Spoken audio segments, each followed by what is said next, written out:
نے فل کوٹ کی استدا کی ہے۔ حمزہ شہباز کی جانب سے واضح ہدایات ہیں کہ فل کوٹ بنے، یہ نہیں کہہ رہے کہ فلاں چیز چاہیے یا نہیں۔ جسٹس اعجاز الاحسن نے کہا اعظم نذیر تارڑ صاحب آپ جو کہہ رہے ہیں وہ استدا ہی نہیں ہے۔ وزیر قانون بولے بڑے صوبے کا وزیر اعلیٰ چاہے کوئی بھی ہو اسے گھر نہیں بھیجنا چاہیے۔ چیف جسٹس نے کہا ہم نے ایک وزیر اعظم کو گھر بھیجا ہے، وہ بھی 5 رکنی بینچ تھا، آپ نے تو اس معاملے پر مٹھائیاں بانٹی تھی۔ اعظم نذیر تارڑ صاحب آپ نے غلط بات کی ہے۔ وزیر قانون نے اپنے بیان پر معذرت کر لی۔ وزیر اعلیٰ پنجاب کے الیکشن کا مقدمہ فل کورٹ سنے گا یا نہیں، سپریم کورٹ نے فوری فیصلہ نہ سنایا۔ عدالت عظمیٰ میں مختصر وقفے کے بعد سماعت دوبارہ شروع ہو گئی۔ چیف جسٹس آف پاکستان نے کہا وکلاء میرٹ پر دلائل شروع کریں۔ ڈپٹی اسپیکر پنجاب اسمبلی کے وکیل نے کہا ایسے نہیں ہوگا۔ چیف جسٹس بولے ہمارے سامنے کچھ سوالات ہیں، اس پر ہم آپ کو سننا چاہتے ہیں۔ عرفان قادر بولے مجھے فل کورٹ کی ہدایات ملی تھی، مزید بات کر سکتا ہوں یا نہیں، اس پر ہدایات لینے کا وقت دیا جائے۔ چیف جسٹس آف پاکستان نے کہا 24 گھنٹے یہاں بیٹھے ہیں، آپ ہدایات لے لیں۔ وزیر اعلیٰ پنجاب حمزہ شہباز کے وکیل نے کہا میرٹس پر بات کرنی ہے تو ہمیں بھی ہدایات لینی ہے۔ جسٹس اعجاز الاحسن نے کہا سب کے دلائل سنے ہیں جو فل کورٹ کے حوالے سے ہیں، اس پر ہم مزید سنیں گے۔ آپ یہ کہتے ہیں کہ ہمارے کہنے پر فل کورٹ بنا دیں یا پھر میرٹس پر سننے کے بعد فیصلہ کریں گے کہ فل کورٹ بنے یا نہیں۔ چیف جسٹس آف پاکستان نے کہا ہے کہ یہ اتنا گمبھیر معاملہ نہیں، یہ اتنا بڑا معاملہ نہیں جس کو لمبا کر سکے، اس کو مختصر کیا جا سکتا ہے۔ ہم نے وفاقی حکومت کے کیس میں از خود نوٹس لیا، اس میں ہماری نظر میں ڈپٹی اسپیکر نے آئین کی خلاف ورزی کی، اس کیس میں دن اور شام کو سماعت کر کے 4 دن میں فیصلہ سنایا۔ عدالت نے اس کیس میں کوئی از خود نوٹس نہیں لیا۔ وزیر قانون اعظم نذیر تارڑ نے دوران سماعت کہا کہ نون لیگ اور وزیر اعلیٰ پنجاب نے فل کورٹ کی استدا کی ہے۔ حمزہ شہباز کی جانب سے واضح ہدایات ہیں کہ فل کورٹ بنے، یہ نہیں کہہ رہے کہ فلاں چیز چاہیے یا نہیں۔ جسٹس اعجاز الاحسن نے کہا اعظم نذیر تارڑ صاحب آپ جو کہہ رہے ہیں وہ استدا ہی نہیں ہے۔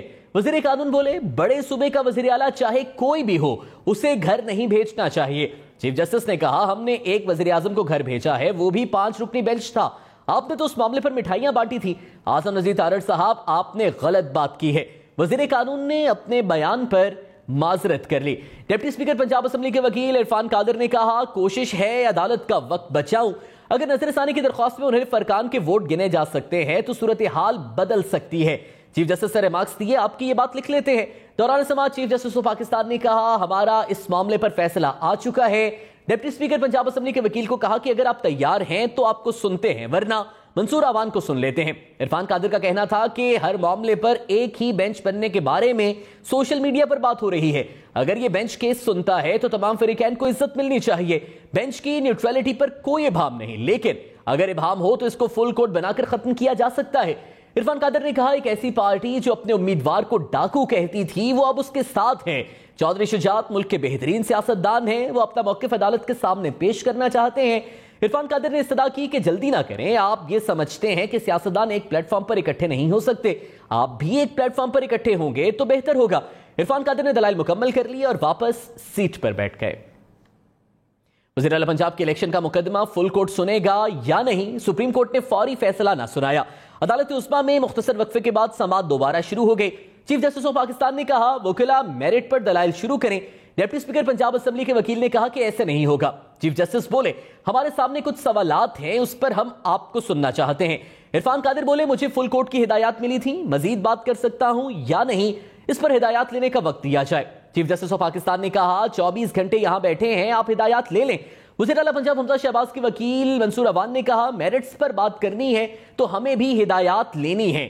جسٹس اعجاز الاحسن نے کہا سب کے دلائل سنے ہیں جو فل کورٹ کے حوالے سے ہیں، اس پر ہم مزید سنیں گے۔ آپ یہ کہتے ہیں کہ ہمارے کہنے پر فل کورٹ بنا دیں یا پھر میرٹس پر سننے کے بعد فیصلہ کریں گے کہ فل کورٹ بنے یا نہیں۔ چیف جسٹس آف پاکستان نے کہا ہے کہ یہ اتنا گمبھیر معاملہ نہیں، یہ اتنا بڑا معاملہ نہیں جس کو لمبا کر سکے، اس کو مختصر کیا جا سکتا ہے۔ ہم نے وفاقی حکومت کے کیس میں از خود نوٹس لیا، اس پہ ہماری نظر میں ڈپٹی اسپیکر نے آئین کی خلاف ورزی کی، اس کیس میں دن اور شام کو سماعت کر کے 4 دن میں فیصلہ سنایا۔ عدالت نے اس کیس میں کوئی از خود نوٹس نہیں لیا۔ وزیر قانون اعظم نذیر تارڑ نے دوران سماعت کہا کہ نون لیگ اور وزیر اعلیٰ پنجاب نے فل کورٹ کی استدعا کی ہے۔ حمزہ شہباز کی جانب سے واضح ہدایات ہیں کہ فل کورٹ بنے، یہ نہیں کہہ رہے کہ فلاں چیز چاہیے یا نہیں۔ جسٹس اعجاز الاحسن نے کہا اعظم نذیر تارڑ صاحب آپ جو کہہ رہے ہیں وہ استدعا ہی نہیں ہے۔ وزیر قانون بولے بڑے صوبے کا وزیر اعلیٰ چاہے کوئی بھی ہو اسے گھر نہیں بھیجنا چاہیے۔ چیف جسٹس نے کہا ہم نے ایک وزیر اعظم کو گھر بھیجا ہے، وہ بھی 5 رکنی تھا۔